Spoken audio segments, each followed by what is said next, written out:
Hi everyone, welcome back to my channel and thank you so much for watching. My name is Paige and for today's video we are back with a new episode for my bridal series. So this is Bridal Diaries series episode 3, I believe. And I wanted to use today's video as a chance to check in with you guys for all of my future brides or brides to be out there. Just to check in and let you guys know where I am in the wedding planning process. Also for my subscribers who are just curious, just to see where I am in the process as of now. For those of you who are new to my channel or do not know the backstory of where I'm at right now, hi, my name is Paige. I have been engaged for a tiny bit over 2 years now. I am a July 2024 bride and I am less than 1 year away from getting married, which is totally crazy. These past 2 years have taken a while, but also fast at the same time, if that makes any sense at all. And I'm actually very happy as to where we're at in the wedding planning process at this point.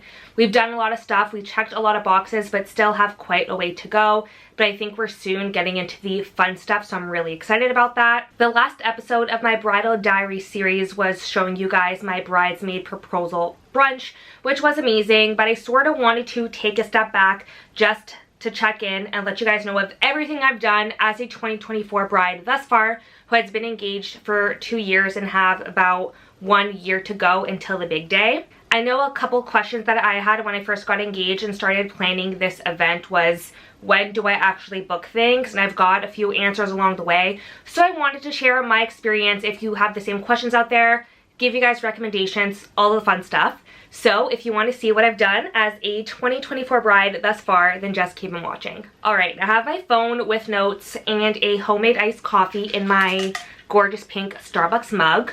So grab a snack, grab a drink, let's get into it. I made my homemade iced coffee really good today. Anyways, that's besides the point. So let's start from the beginning, shall we? We got engaged in June 2021, and if you're a future bride or if you're engaged, you probably had that conversation with your fiance the day after you got engaged where you go out, just the two of you, and you sit down and your fiance tells you about the whole process of getting your engagement ring and you talk about all the plans and you choose a date. So Matt and I knew that we definitely wanted to get married in the summer. We're very much summer people.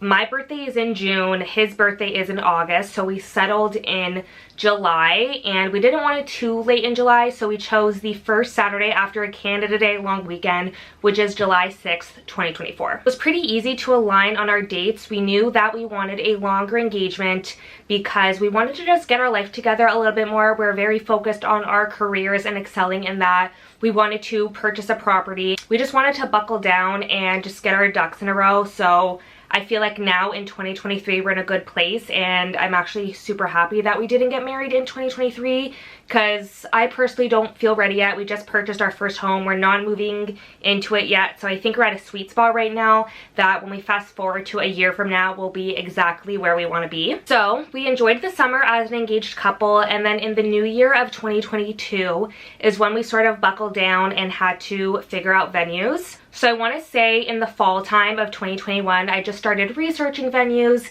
see where we wanted to get married. Did we want a ceremony outside? Did we want a reception outside or inside?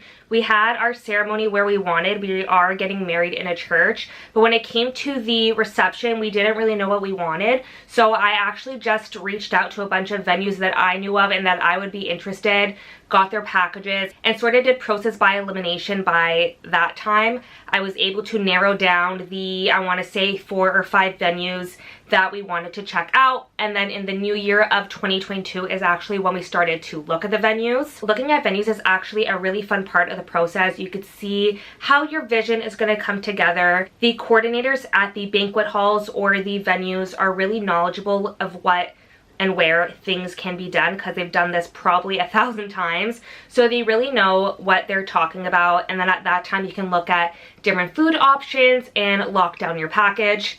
This is also where you're going to negotiate with your vendors if you're choosing a venue to just get the price down a little bit.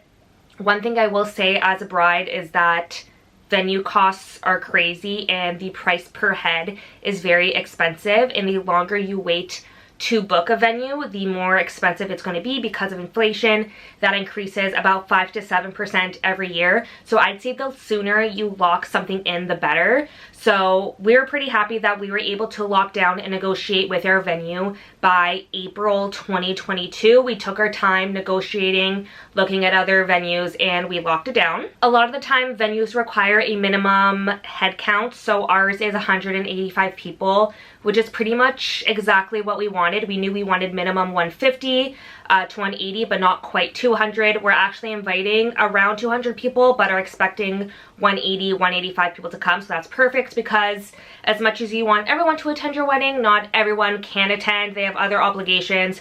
They're out of town, what it may be. So just keep that in mind. There will be a minimum head count, so keep that in mind when you're looking at venue and venue capacities. So after we booked that venue and locked down the deposit, things got really real for us. The date was real. And then after we booked the venue, we booked our church, which is not hard to do.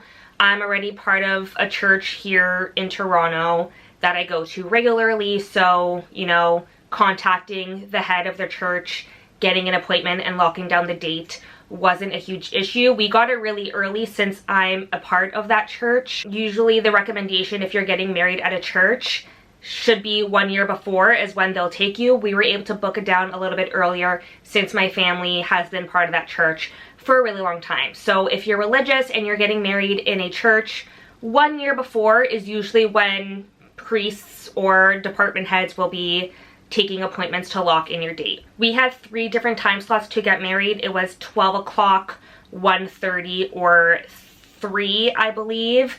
We initially had our ceremony for 1:30 in the afternoon, but we just thought it would be a little too late and squeezing a lot in between the ceremony, taking photos and videos, and then the reception after. So we've actually changed our slot time from 1:30 to noon. It will be a very early wake-up call on the morning of, but it will be worth it. We'll have our ceremony at 12 p.m. sharp and we'll be married. So after booking the venue and church, we then had to lock down a photographer and videographer.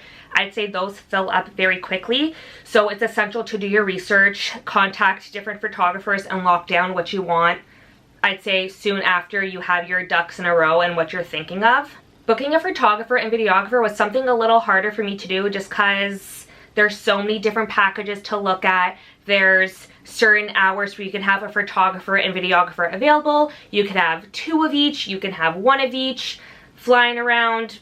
It's a lot to take in, but I actually went with a photographer that was recommended to me by my best friend and her sister-in-law, who both use this photographer. I've seen their work before. It was amazing. So once I spoke to them on the phone, it was very much a no-brainer. Again, do your negotiations to get the most bang for your buck in terms of packages. I did book photo and video from the same company. They do everything all together, and this is actually the company that we chose to do engagement photos with since it comes with the package. Our company likes to do engagement photos with the couple just to get a look and feel of the couple's vibes, how they pose. Are they a little bit more awkward in front of the camera? Are they pros? So that was really fun to see as well. We did our engagement photos September of 2022. Since our wedding is in the summertime, you wanted something a little bit more in the fall time. So we actually took our pictures right as the leaves are starting to change. It wasn't too hot. It was actually a beautiful day and sunny, and it was awesome. If you haven't checked out my engagement photos on my Instagram, go check it out. They're amazing and I'm absolutely obsessed. So the next big thing after booking the photo and videographer and taking our engagement photos was actually booking a DJ. And DJs is actually where it gets a tiny bit tricky, only because there's this thing called a plug-in fee, where essentially the venue that you're having your reception at will charge you an extra amount of money to have an external DJ come in and use their equipment and plug into their sound systems. So we actually booked a DJ through our venue that is an exclusive partner of our venue. He had great reviews and references, and again, we got awesome bang for our buck with him. So I'm really excited to work with him. I will have a do not playlist. There is certain songs where I refuse to have playing at our wedding, but he seemed really good vibes. We got a good price, and that was right through the venue, so we didn't have to pay any additional plug-in fees, which was really nice. So just keep that in mind when you're booking a venue. Oh, that was my doorbell. So just keep that in mind when you're booking your venue and booking a DJ, that there could be a little hidden fee for that plug-in fee. So just keep that in mind. You might find a DJ that's super inexpensive and affordable, but the price will be upped when you have to pay that additional plug-in fee to your venue.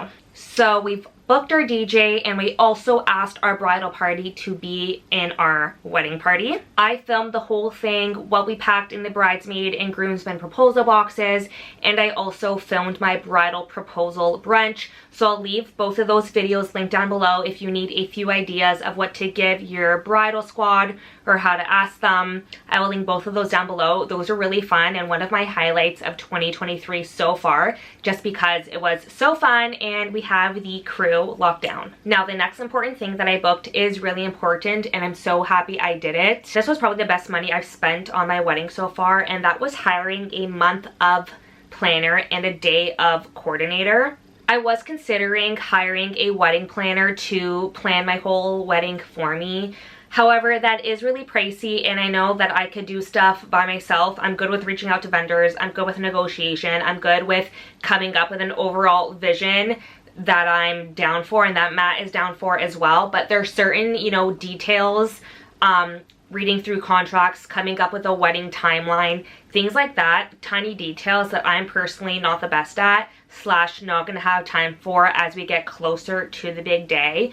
So I actually hired a month of coordinator that I actually have access to now that we're 1 year out for the wedding. I can email her, ask her any questions as I'm doing negotiations and looking through contracts.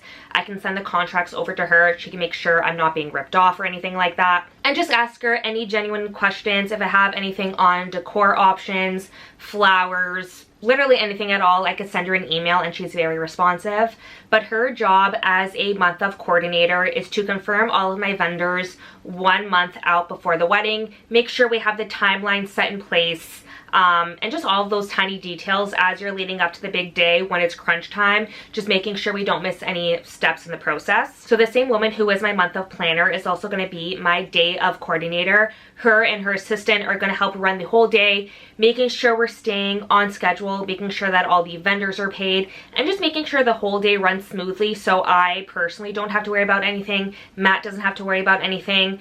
Going as far as the extent as my maid of honor and my mom and our parents not having to worry about anything at all, but enjoying themselves.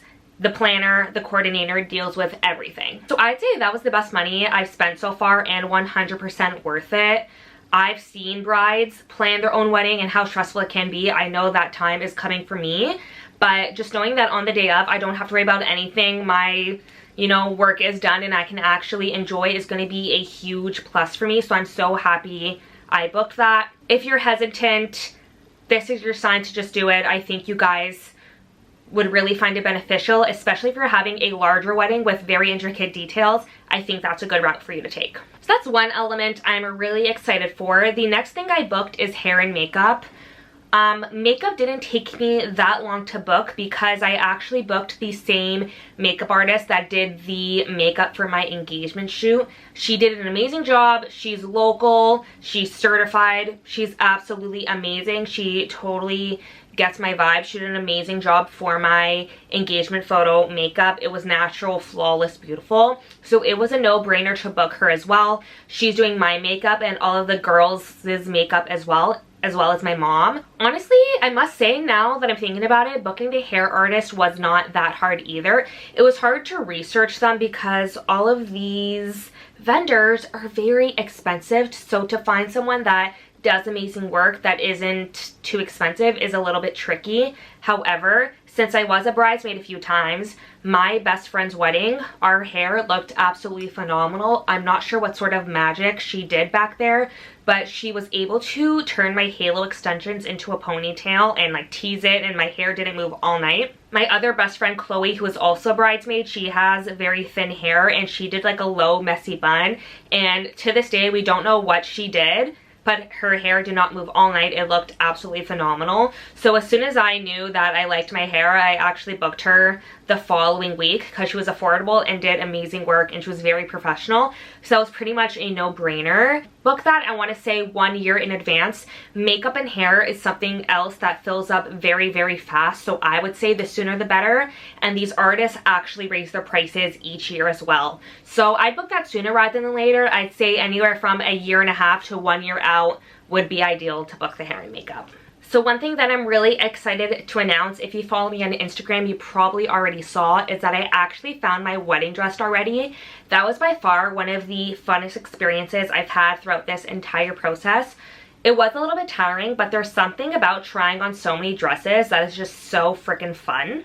Something I will say is that I didn't have that like, oh my god, this is the dress moment that you see in the movies. I very much tried on like probably 30 to 40 dresses, and the one that I actually picked was one that I was unsure about, but the more I sat on it after I tried it on and looked back at the pictures, I knew that that was the one. So I actually went back and actually booked the dress and nailed down the deposit. I did actually film myself trying on wedding dresses and having that fun experience. I was going to post it as part of my bridal series prior to my wedding. However, I do really want to keep the wedding dress a surprise, and I also want our wedding day to be the first time Matt sees me in a wedding gown. I don't want to give that like spark away, so I'm actually going to save that footage until after the wedding. Sorry to keep you guys waiting, but I promise you it's totally worth it. So stay tuned for that video within the next year, but that was such a fun experience. I did nail it down. I would also recommend booking that a little over a year before your wedding date. My wedding dress, which I purchased at the end of May, isn't coming in from Australia until March or April 2024, and then we have like 2 months to do alterations and add any extra details I want. So it ended up working out perfectly. So I'd say a little bit over a year to book the dress, just to account for delivery times and alterations, would be ideal. Now, finally, it has come, things that I'm doing presently as a 2024 bride in July 2023. So right now we're in the process of working on sending out our save the dates. I downloaded a template from Zazzle, I believe. I did a digital download, edited what I wanted to edit, and actually got it printed at a printing house here. Thanks to my friend Vic. She does a lot of printing for, you know, invitations and stationery, and she was able to help me print out my save the dates. They look awesome. I can't wait to show you guys. Stay tuned for that. But right now we're just working on gathering everyone's addresses. We're working on DIYing some envelopes to the way we want them, so I'll show you guys that too. And then I want to say within the next week or so, we will be stuffing the envelopes, stamping them, and sending all of our save the dates out. It did take longer than I thought to gather all of the addresses that I needed. And this is with having a bunch of addresses already in the bank. With my brother-in-law getting married a couple weeks ago, we had a lot of Matt's family's addresses already, but it still took about like 2 to 3 weeks to gather everything. So just account for that timeline, or start gathering the addresses slowly. You're also going to need those addresses to send out your wedding invitations as well. So sooner rather than later. That took longer than I thought, so I am a little bit behind on schedule. I really wanted the save the dates out first week of July, and we're now on the 3rd week of July, so a little bit behind on that, but not too worried. Again, I'd say anywhere from the year before Marcus sends save the dates is pretty ideal, so I'm not too worried about that anymore. We're getting it done. All good. And then the next big thing on my list is nailing down a florist and decor person for our wedding. This was the part I was really nervous about because I do not know where to start with flowers. I love flowers. I think they're beautiful. But when it comes to arrangements and table settings and all that stuff, I'm really not the best on a large scale, never mind for 180 people. So this was really what I was having trouble with, but I had to face it and just do it. So this week I actually sent out a bunch of inquiries for florists and decor people, decor companies. So I sent out those inquiries a couple days ago. I'm already hearing back, and then I'm now in the process of booking those appointments to go into the showrooms, look at the different types of flowers, look at the different charger plates, linens, decors. We do have linens with our venue already, but things like charger plates we still have to figure out. We also do have the option to buy our own decor and bring it into the venue as well. So this is another piece in the Florist Decor realm things of the wedding planning process.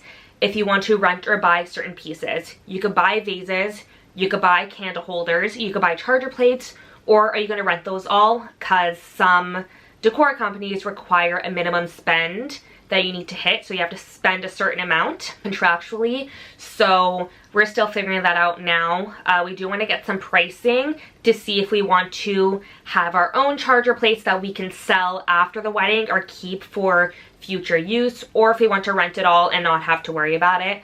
These are things that we're hoping to figure out, I want to say, by the end of the summer, just so we can then focus on, in the fall time, focus on just little nitty-gritty things and the fun stuff like going bridesmaid shopping, finding dresses and suits for our ring boys and flower girls, little like signage details, invites, things like that. So I want to say flowers are the last thing we want to sort of nail down. My wedding planner did suggest that we book flowers about a year in advance for 2 reasons. One, you'll be in the season that you're actually looking for flowers for in your wedding year. So I know I'm getting married in July. If I look within the next month or 2, I can actually look at the flowers that are in season now. Obviously, the prices are going to go up if you're getting married in the summer and you're looking for a flower that only grows in the fall time. It's harder to source, so it's going to be more expensive. So just keep that in mind. And then anything sooner than a year, you're kind of cutting it close. When you're booking things a little farther in advance, again, it's a little bit harder to gauge. So I'd say 1 year, and my wedding planner suggested 1 year to book the Florist and Decor is probably best. They'll give you options, they'll sit down with you and figure out pricing. Just have your budget and have your inspo. I'm in the midst of that right now, so that is my advice to you. Alright everyone, this was a very chit-chatty video, but I hope you guys enjoyed. Just let you guys know where I'm at the wedding process as of now, if I'm enjoying it, which I am, and also some advice to future brides. If you're a future bride watching this, hi, join the party, let's be friends, welcome to the club. It's going to be a ride, but we're in it together, and these are going to be the most special moments of our lives. So guys, that is it for this video. Thank you so much for watching. As always, don't forget to give this video a big thumbs up to support my channel, and of course, I'll be back with more videos soon. Love you guys. Bye.